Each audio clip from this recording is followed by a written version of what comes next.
আজ পুরীতে আমাদের দ্বিতীয় দিন। দেখতে দেখতে বেশ একটা দিন কেটে গেল।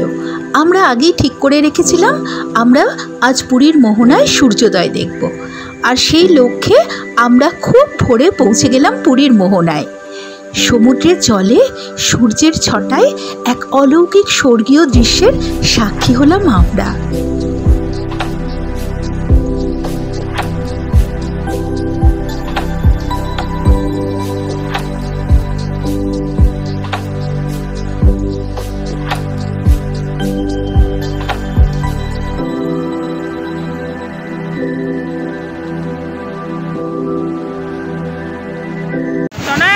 বল কেমন লাগছে?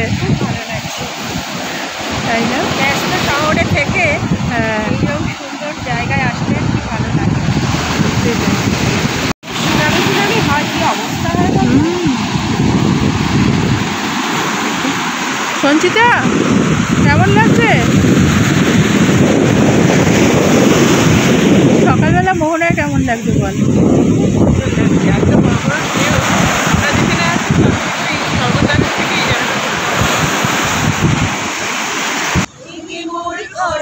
চাবি নিয়ে যাবি কে আমারে, মোর ঘরের চাবি নিয়ে যাবি কে আমারে। ও বন্ধু আমার তবে তোমার একা একা দিন যে আমার কাটে না রে, মোর ঘরের চাবি নিয়ে যাবি কে আমারে।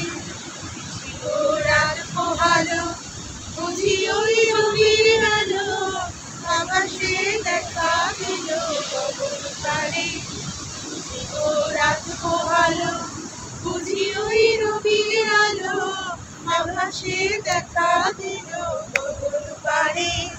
সমুদ্রে ওই তোমার কিরণ পৌঁছাবে না মনে, ভেঙে মোর ঘরের চাবি নিয়ে যাবি কে আমারে। আকাশের যত তারা নিবে তারা, বসে রই রাতের হাতের দোলের তারে।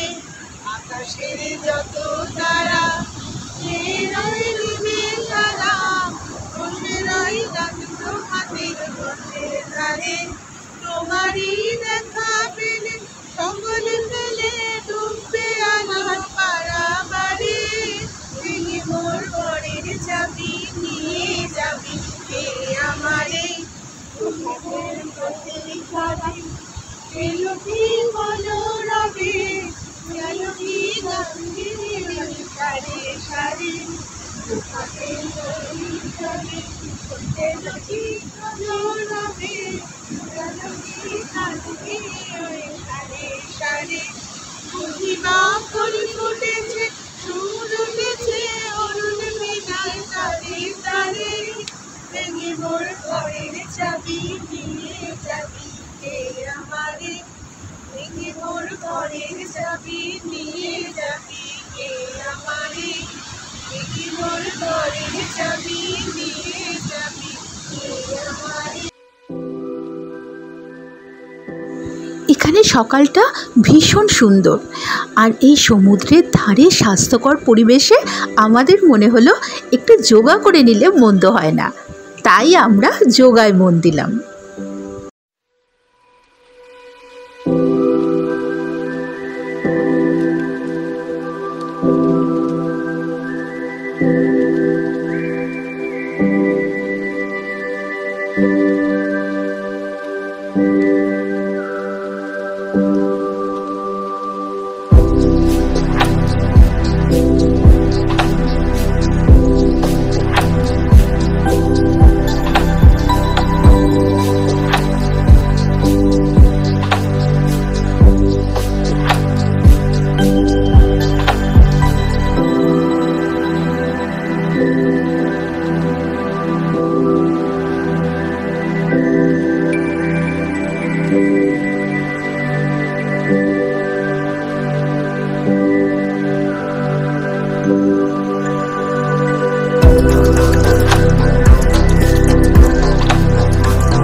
সূর্যোদয় দেখে মোহনা থেকে আবার আমরা হোটেলের দিকে ফিরে যাচ্ছি পুরীর সি বিচ ধরে।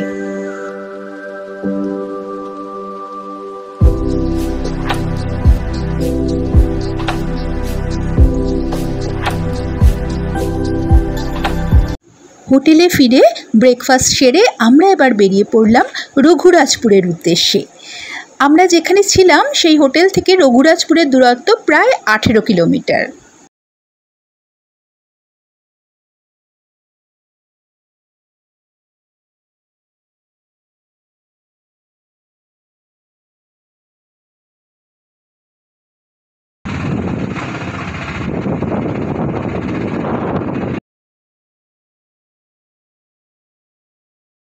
পুরীতে আসার আগেই এই গ্রামটার কথা তনয়ার মুখে আমরা শুনেছিলাম, আর তখনই আমরা ঠিক করেছিলাম আমরা এই গ্রামটা দেখতে যাব। যারা পুরীতে বেড়াতে আসেন তারা অনেকেই হয়তো এই রঘুরাজপুর গ্রামটা স্কিপ করে যান, কারণ তারা জানেন না ওয়ার্ল্ড হেরিটেজের মর্যাদা পেয়েছে এই গ্রামটি। গ্রামটির বৈশিষ্ট্য কী বা কেন এটি ওয়ার্ল্ড হেরিটেজের সম্মান পেয়েছে সেটা আমাদের আরেকটি এপিসোডে আমরা দেখাবো, কারণ এই গ্রাম সম্পর্কে স্বল্প পরিসরে দেখালে এর ঐতিহ্যের কথা ঠিকমতো আপনাদের কাছে পৌঁছবে না।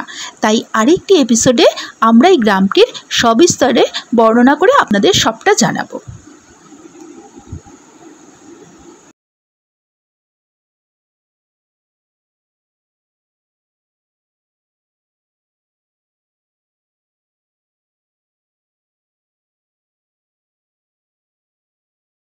রঘুরাজপুর থেকে ফিরতে ফিরতে আমাদের প্রায় 4টে বেজে গেল। এখন সূর্যের তাপ অনেকটাই কম, তাই আর কোনো কথা নয়, আমরা এবার নেমে গেলাম সোজা সমুদ্রে।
এইভাবেই আমরা পথ চলতে চাই একসাথে, এক পথে, আর হারিয়ে যেতে চাই জীবনের সেরা মুহূর্তগুলোতে।